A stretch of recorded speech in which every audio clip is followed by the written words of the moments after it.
नमस्कार, आप देख रहे हैं भारत 24। आज 25 जून को भारतीय जनता पार्टी संविधान बचाओ दिवस के तौर पर मना रही है। इस मौके पर बीजेपी ने पूरे देश में जगह जगह कार्यक्रम आयोजित कर कांग्रेस सरकार पर हमला बोला। मोदी कैबिनेट ने प्रस्ताव पास कर कहा है कि लोकतंत्र की रक्षा करना उनका कर्तव्य था।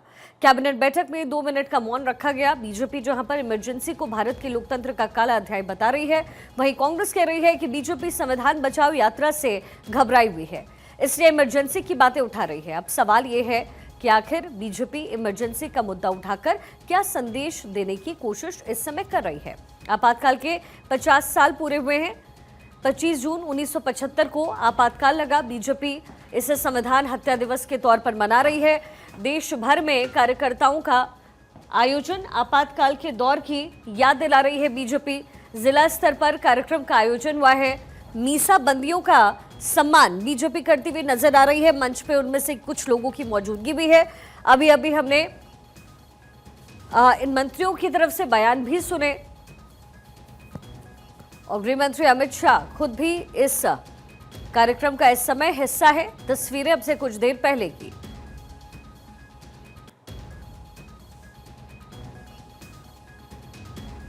आपातकाल पर गृह मंत्री अमित शाह 50 साल पहले एक निरंकुश शासक ने आपातकाल लगाया। ये बयान गृह मंत्री शाह की तरफ से वंशवादी शासन को बनाए रखने के लिए आपातकाल लगाया गया। आपातकाल भारत के इतिहास के सबसे काले अध्याय में से एक है। दमन, यातना, लोकतांत्रिक मूल्यों पर जबरदस्त हमला हुआ। मुझे इस बात पर बहुत गर्व है कि मैं एक ऐसे आंदोलन से जुड़ा, मैं इस अत्याचार के खिलाफ खड़ा हुआ, गृह मंत्री अमित शाह की तरफ से कहा गया।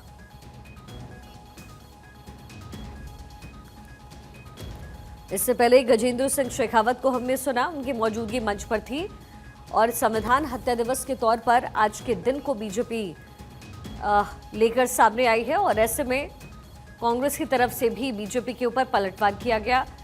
कांग्रेस की तरफ से कहा जा रहा है संविधान बचाओ यात्रा जो राहुल गांधी और कांग्रेस की तरफ से चलाया जा रहा है, दरअसल बीजेपी उससे घबराई है और इसलिए इस तरीके के कार्यक्रम का आयोजन कर रही है।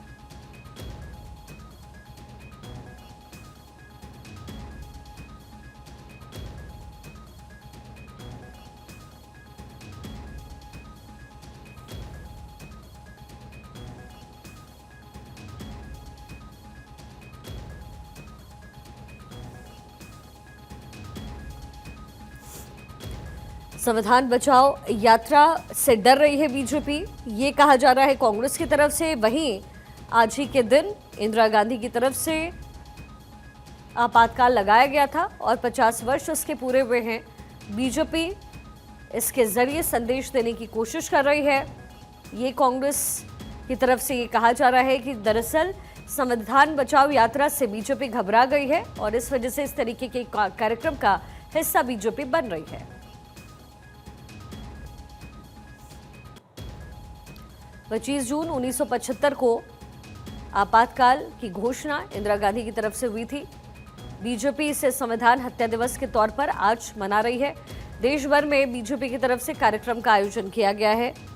वहीं कांग्रेस की तरफ से बीजेपी के ऊपर पलटवार, उनकी तरफ से कहा जा रहा है कि बीजेपी दरअसल घबराई हुई है।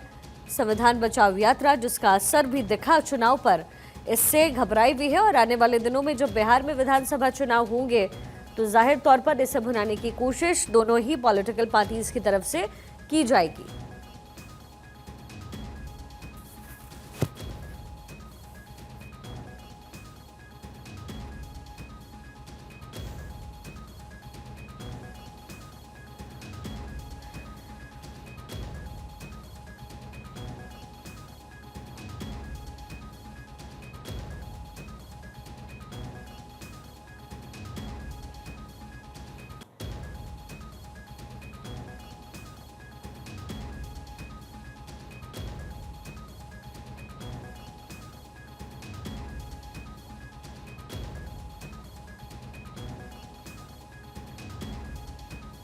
आपातकाल के 50 साल पूरे हुए हैं। बीजेपी की तरफ से ये कार्यक्रम का आयोजन संविधान हत्या दिवस के तौर पर इसे मना रही है बीजेपी। एक तरीके की मैसेजिंग है जो बीजेपी की तरफ से देने की कोशिश की जा रही है। साथ ही आने वाले दिनों में जो बिहार में विधानसभा चुनाव होंगे तो ये अलग अलग मुद्दे हैं। जो सामने रखे जाएंगे, जिसमें से आपातकाल का जिक्र हर एक चुनाव की तरह इस चुनाव में भी जाहिर तौर पर होता नजर आएगा। कार्यक्रम की ये कुछ तस्वीरें भी हम आपको साथ साथ दिखा रहे हैं।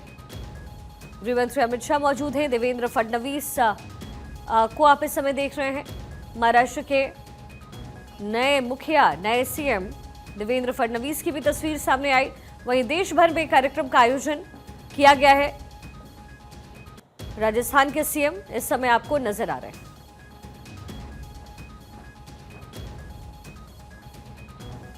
साथ ही गृहमंत्री अमित शाह इस कार्यक्रम की अध्यक्षता करते हुए नजर आए। यहां पर मौजूद रहे गृहमंत्री अमित शाह। आपातकाल पर गृहमंत्री अमित शाह का स्टेटमेंट भी सामने आया है।